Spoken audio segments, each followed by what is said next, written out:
दिल्ली में पानी की किल्लत से जनता बेहाल, बसपा सांसद ने किया मोदी और केजरीवाल पर तीखा प्रहार। जी, आपने बिल्कुल सही सुना।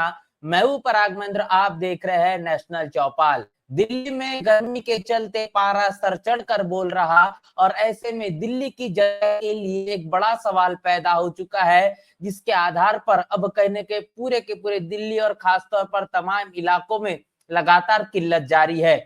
पानी के किल्लत को लेकर अब सवाल पैदा हो चुका है कि दिल्ली की जनता में खासतौर पर किस तरीके से अपने जीवन यापन किया जाए। गर्मी अपने सर चढ़कर बोल रही है, लगातार पारा दिल्ली में बढ़ता हुआ दिखाई दे रहा है, और ऐसे में पानी की जो समस्या है वो काफी ज्यादा बढ़ चुकी है, जिसके कारण दिल्ली के तमाम इलाकों में इतनी ज्यादा समस्याएं है कि लोग भागा दौड़ी करने के लिए मजबूर है। जो थोड़े बहुत जो पानी के टैंकर पहुंच पा रहे हैं, वो भी पूरी तरीके से पानी की जो आपूर्ति है वो लोगों तक नहीं पहुंचा पा रहे हैं। जो मुहैया संसाधन होना चाहिए पीने के लिए, पानी जो कहने के उपलब्ध होना चाहिए, वो भी दिल्ली की सरकार और खासतौर पर केंद्र की सरकार है वो मुहैया नहीं करवा पा रही है, जिसके कारण आम जन जो है वो बहुत ज्यादा परेशानियों में है, दिक्कतों का सामना करना पड़ रहा है। इस पूरे के पूरे मसले पर बहुजन समाज पार्टी के सांसद रामजी गौतम, इन्होंने अपनी बड़ी प्रतिक्रिया दी है, और जिस तरीके से केंद्र और राज्य की जो सरकार चल रही है इस पर तीखा प्रहार उनका किया गया है। क्या कुछ बातें कही गई है वो तमाम चीजें आपके साथ में साझा करूंगा कि बहुजन समाज पार्टी के राज्यसभा सांसद इंजीनियर रामजी गौतम, इन्होंने दिल्ली में जिस तरीके से पानी की जो सही आपूर्ति नहीं हो पा रही है इसको लेकर क्या कुछ कहा है। तो आप ये बयान देखिए, ये वीडियो है, वीडियो आप सोशल मीडिया पर आपने देखा होगा, बड़े ही जमकर वायरल है। जिस वीडियो में तमाम जो लोग है वो किस तरीके से अपने अपने घरों से पाइप लाकर उन टैंकरों में भरने का काम कर रहे हैं, और अपने हिसाब से जितनी उनकी आवश्यकता उस हिसाब से जो पानी है वो भरने की कोशिश कर रहे हैं कि आने वाले कुछ दिनों तक ये जो पानी है वो कहने के वो जमा कर कर रख सके, और जो परेशानियां हो रही है उन परेशानियों का सामना किया जा सके। रामजी गौतम, इनका बयान है कि केंद्र सरकार को जल शक्ति मिशन की समीक्षा करनी चाहिए कि लाखों करोड़ रुपया देश का खर्च किया गया, लेकिन पूरे देश में गरीब तबके के लोगों को पानी, पीने का पानी तक नहीं मिल रहा।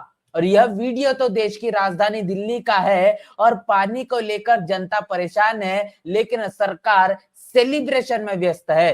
तो बड़ी बात यहाँ पर रामजी गौतम इनके जरिए की गई है कि जिस तरीके से 2024 इस लोकसभा चुनाव के नतीजे के बाद में एनडीए गठबंधन के जरिए तीसरे बार प्रधानमंत्री मोदी ये बन पाए हैं, और अब नरेंद्र मोदी के जरिए अपनी सरकार को सही रूप से चलाना ये सबसे ज्यादा अहमियत रखता है। लेकिन इसको छोड़कर जो कहीं ना कहीं आवश्यक चीजें हैं उसको नजरअंदाज किया जा रहा है, और G7 और तमाम देश विदेशों में जाकर फिर एक बार अपनी जीत का डंका बजाने का काम नरेंद्र मोदी इनके पाले से किया जा रहा है। यहाँ पर बड़ी बात जो कहने की रामजी गौतम इनके जरिए की गई है, उन्होंने साफ तौर पर कहा है कि केंद्र सरकार ने जल शक्ति मिशन को आयोजित करने का काम किया था, या जल शक्ति मिशन लाने का काम किया, और अब उसकी सही मायने में समीक्षा करने की जरूरत है, क्योंकि इस जल शक्ति मिशन का ये दावा नरेंद्र मोदी के जरिए किया गया था कि हमने तकरीबन तमाम ग्रामीण इलाकों में पानी पहुंचा दिया है,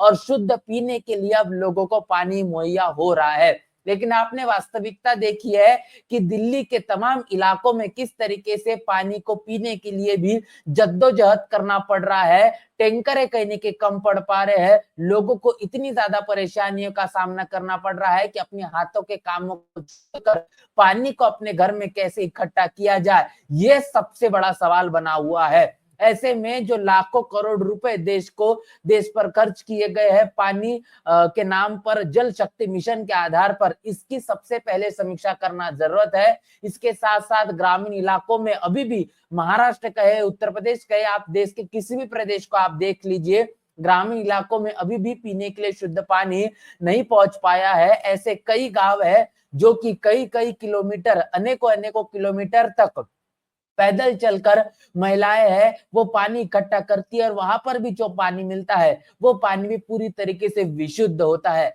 और ऐसा पानी पीने के लिए कहीं अब जो लोग हैं, खासतौर पर ग्रामीण इलाकों में लोग मजबूर है। इसके साथ साथ रामजी गौतम इनका ये कहना है कि जो वीडियो आप सोशल मीडिया पर जो वायरल देख रहे हैं, ये वीडियो है राजधानी दिल्ली का, और राजधानी दिल्ली में किस तरीके से लोग पानी को इकट्ठा करने के लिए, पीने के लिए जो है एक दूसरे से लड़ाइयां करते हुए नजर आ रहे हैं, एक दूसरे से होड़ में लगे हुए हैं। लेकिन इसके साथ साथ अब नरेंद्र मोदी की जो एनडीए की सरकार है, ये व्यस्त है किस बात में कि इन्होंने तीसरे बार अपनी सरकार को बना लिया है। तो अपने सेलिब्रेशन में व्यस्त रहने का काम नरेंद्र मोदी और उनकी सरकार के जरिए किया जा रहा है, जिसमें दिल्ली की जो अरविंद केजरीवाल की सरकार है, वो भी किसी से कम नहीं है। इसके साथ साथ अगला बयान जो दिया गया है वो भी आप देख लीजिए, जहां पर रामजी गौतम इनका साफ तौर पर कहना है कि केंद्र की सरकार ने चुनाव से पहले 2016 में पानी मंगवाकर बुंदेलखंड में सप्लाई कराई थी। कब? 2016 में, जब केंद्र की सरकार ने चुनाव से पहले ट्रेन से पानी मंगवाकर बुंदेलखंड में सप्लाई कराई थी।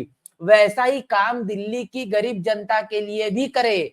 जय भीम, जय भारत। अब यह बड़ा सवाल पैदा होता है कि चुनाव के पहले जिस तरीके से केंद्र की सरकार ने क्या किया था कि बुंदेलखंड में जो पानी की किल्लत जारी थी, उसकी पूर्ति के लिए केंद्र सरकार ने ट्रेनों से पानी मंगवाया था। क्या सवाल पैदा होता है, दिल्ली की जनता ये सवाल करती है कि क्या आज इसी केंद्र के सरकार के जरिए दिल्ली के तमाम गरीब इलाकों में, दिल्ली के तमाम बड़े इलाकों में जहां पर पानी की किल्लत है, उनके लिए ट्रेनों से पानी मंगवाया जाएगा, क्योंकि चुनाव के जो नतीजे अब आ चुके हैं। क्या इस तमाम चीजों को करने का काम दिल्ली सरकार करेगी, या फिर नरेंद्र मोदी की जो केंद्र की सरकार है ये करेगी? ये भी कहने की बड़ा सवाल उठाने का काम बहुजन समाज पार्टी के राज्यसभा सांसद इंजीनियर रामजी गौतम इनके माध्यम से किया गया है। तो आप समझ पा रहे हैं कि तमाम जो राजनीतिक पार्टियां हैं, फिर वो कांग्रेस हो, भारतीय जनता पार्टी हो या फिर आम आदमी पार्टी हो, ये तमाम राजनीतिक पार्टियों के पाले से जो भी बयानबाजी दी जाती है, ये सिर्फ चुनाव के पहले ही होती है। चुनाव जीत जाने के बाद में जमीनी हकीकत क्या है, आखिर लोगों को किन चीजों को लेकर समस्याओं का सामना करना पड़ रहा है, इन राजनेता और इनकी सरकारों को कोई लेना देना नहीं है। अगर लेना देना होता तो निश्चित रूप से दिल्ली की जनता को पाने के लिए इतना हाहाकार करने की आवश्यकता बिल्कुल भी नहीं दिखाई पड़ती। इस पूरी की पूरी खबर को लेकर बहुजन समाज पार्टी के सांसद रामजी गौतम इन्होंने जिस तरीके से अरविंद केजरीवाल की सरकार और मोदी की सरकार पर तीखा जो प्रहार किया है और पूरी तरीके से जो पर्दाफाश किया है, इसको लेकर आपकी क्या राय है, प्रतिक्रिया क्या है, लिखकर कमेंट बॉक्स में जरूर बताएं। बने रहे नेशनल चौपाल के साथ, मिलते हैं नए वीडियो में, तब तक के लिए जय भीम, जय भारत। नेशनल चौपाल लगातार मनुवादी ताकतों के खिलाफ काम कर रहा है और काम करते रहेगा। बहुजन समाज से जुड़े और उसके आंदोलन से जुड़े हर खबरों को आप तक पहुंचाते रहेगा। लेकिन हमारे साधन संसाधन की कमी के कारण हम इस लड़ाई में कमजोर हो रहे हैं। आप तमाम साथियों से हम अनुरोध करते हैं कि नेशनल चौपाल को बचाइए, हमें आर्थिक सहयोग करें और हमें मजबूती प्रदान करें। जय भीम, जय भारत।